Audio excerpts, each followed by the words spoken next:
সুপ্রিয় শিক্ষার্থী, সবাইকে অনলাইন ক্লাসে স্বাগতম। আশা করি তোমরা সবাই ভালো আছো, সবাই সুস্থ থাকবে, করোনা ভাইরাস সম্পর্কে সচেতন হবে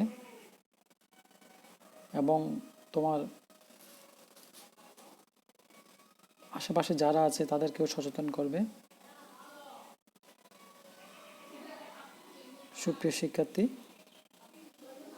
তোমরা অবগত আছো গত ক্লাসে আমরা যা জেনেছি তা হলো অল্টারনেটিং কারেন্ট। অল্টারনেটিং কারেন্ট কি, ইহার বৈশিষ্ট্য তোমরা সবাই জেনেছ। আজকের ক্লাসে আমরা যা পড়ব তা হলো এসি সার্কিটে বিভিন্ন লোডের প্রকৃতি, অর্থাৎ এসি সার্কিটে বিভিন্ন প্রকৃতির লোড।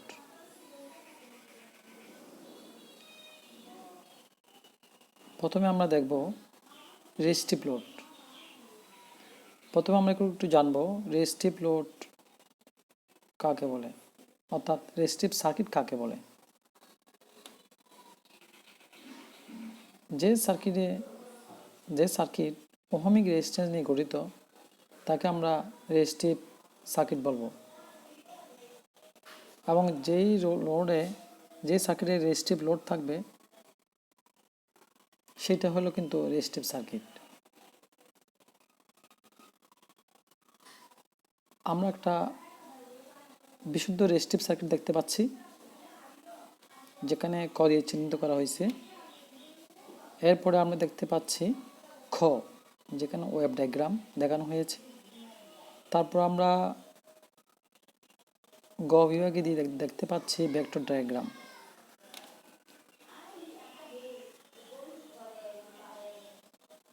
একটু করে আমি রেজিস্টিভ সার্কিট নিয়ে বর্ণনা করতেছি। সার্কিটে এসি ভোল্টেজ ভি প্রয়োগ করলে এটির মধ্য দিয়ে কারেন্ট প্রবাহিত হবে, ফলে সার্কিটের রেজিস্ট্যান্স থাকায় ভোল্টেজ ঘাটতি হবে। এই ভোল্টেজ ঘাটতি প্রবাহিত কারেন্ট ও রেজিস্ট্যান্সের গুণফলের সমান। রেজিস্টিভ সার্কিটে ভোল্টেজ ও কারেন্টের মধ্যে কারেন্টের অভিমুখ একই দিকে হয়, ফলে ভোল্টেজ ওয়েভ ও কারেন্ট ওয়েভের মধ্যবর্তী ফেজ পার্থক্য অর্থাৎ ফেজ অ্যাঙ্গেল শূন্য হবে। উক্ত কোণের কোসাইন মানকে আমরা পাওয়ার ফ্যাক্টর বলবো, অর্থাৎ ভোল্টেজ এবং কারেন্টের মধ্যবর্তী কোণকে আমরা পাওয়ার ফ্যাক্টর বলবো। যেহেতু এখানে কোণের মান শূন্য হবে সেহেতু কস থিটা অর্থাৎ কস 0 ডিগ্রি সমান 1 হবে, এবং এই রেজিস্টিভ লোডের মোট পাওয়ার হবে পি সমান ভিআই কস থিটা। যেহেতু এখানে কস থিটার মান 1 হবে সেহেতু পি সমান হবে ভিআই ওয়াট। এখন আমরা দেখব ইন্ডাকটিভ সার্কিট। প্রথমে একটু সংজ্ঞাটা জেনে নিই। যে সার্কিটে শুধু ইন্ডাকটিভ কয়েল থাকে তাকে আমরা ইন্ডাকটিভ সার্কিট বলবো। আমরা দেখতে পাচ্ছি এখানেও একটা ইন্ডাকটিভ সার্কিট দেওয়া আছে, বিশুদ্ধ ইন্ডাকটিভ সার্কিট। আরেকটা হচ্ছে ওয়েভ ডায়াগ্রাম, আরেকটা ভেক্টর ডায়াগ্রাম।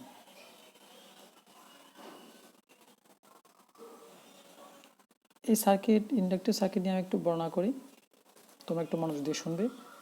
এই বর্তনীতে যে মুহূর্তে ভোল্টেজের পরিমাণ সর্বোচ্চ হয় সেই মুহূর্তে বর্তনী কারেন্ট শূন্য হবে, আর যখন বর্তনীতে ভোল্টেজ শূন্য থাকে তখন বর্তনীর কারেন্ট সর্বোচ্চ হয়।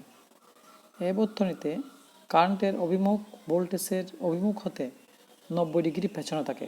যদি বর্তনীর ইন্ডাকটেন্স এল হেনরি ও সরবরাহ ফ্রিকোয়েন্সি এফ হার্টজ হয় তবে সার্কিটের ইন্ডাকটিভ রিঅ্যাকট্যান্স হবে এক্সএল সমান 2 পাই এফএল।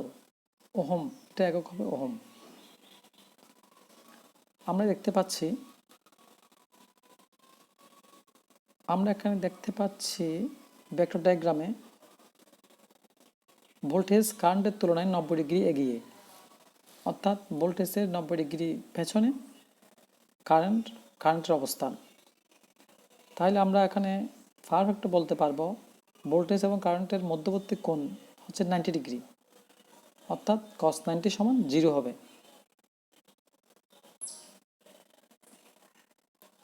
তাহলে আমরা একটা স্পষ্ট বুঝতে পারছি ইন্ডাকটিভ সার্কিটের মোট পাওয়ার পি সমান VI cos theta VI into zero. যেহেতু কস থিটা মানে জিরো, সেহেতু এখানে পুরো পাওয়ারটা হবে জিরো, অর্থাৎ ইন্ডাকটিভ সার্কিটে কোনো পাওয়ার অপচয় হয় না। এটা একটা খুবই গুরুত্বপূর্ণ, বিভিন্ন পরীক্ষায় আসে ইন্ডাকটিভ সার্কিটে পাওয়ার অপচয় হয় কি না। তাহলে ইন্ডাকটিভ সার্কিটে কোনো পাওয়ারের অপচয় হয় না। আমরা একটা ভিডিও দেখব, ইন্ডাকটিভ লোড দিয়ে একটা আমরা ভিডিও দেখব।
আমরা দেখলাম একটা ইন্ডাকটিভ সার্কিট কীভাবে কাজ করে। একটা সোজা কথা হচ্ছে, যখন একটি পরিবাহীর মধ্যে যখন একটা তার পেঁচানো হবে, তখন এটাকে আমরা বলবো একটা কয়েল। এই কয়েলে কিন্তু একটা ইন্ডাকটিভ লোড।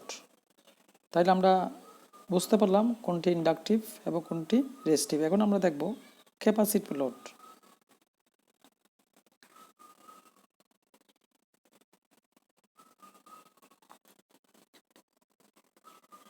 যে সার্কিটে শুধু ক্যাপাসিটর থাকে তাকে আমরা কি বলবো? ক্যাপাসিটিভ লোড বলবো। অর্থাৎ ক্যাপাসিটিভ সার্কিট বলবো। একই লোড, যেখানে ক্যাপাসিটি লোড থাকবে সেটা কিন্তু ক্যাপাসিটিভ সার্কিট। যদি বর্তনীর ক্যাপাসিটর সি ফ্যারাড, ক্যাপাসিটরের ফ্যারাড একক হচ্ছে ফ্যারাড এবং সরবরাহ ফ্রিকোয়েন্সি এফ হার্স হয়, তবে সার্কিটের ক্যাপাসিটিভ রিঅ্যাকট্যান্স এক্সি হবে 1/2 FC ওহম। পাশে একটি আমরা দেখতে পাচ্ছি এটা বিশুদ্ধ ক্যাপাসিটিভ সার্কিট, ওয়েভ ডায়াগ্রাম এবং ভেক্টর ডায়াগ্রাম। এখানে আমরা দেখতে পাচ্ছি কারেন্ট ভোল্টেজের তুলনায় 90 ডিগ্রি এগিয়ে, অর্থাৎ এই জন্য এটা হবে লিডিং, এবং ভোল্টেজ এবং কারেন্টের মধ্যে কোণ হবে 90 ডিগ্রি। এখন আমরা দেখব যদি এই ক্যাপাসিটিভ সার্কিটের যদি আমরা লোড নির্ণয় করতে চাই, তাহলে আমরা সূত্র অনুসারে জানি পি সমান বিআই কস থিটা যেখানে কসের মান হচ্ছে 90 ডিগ্রি, তাহলে বিআই ইন্টু জিরো, অর্থাৎ পাওয়ার হচ্ছে জিরো, অর্থাৎ ক্যাপাসিটিভ সার্কিটেও মোট বৈদ্যুতিক পাওয়ার অপচয়।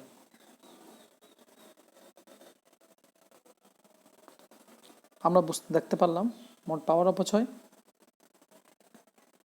এরপরে আমরা দেখব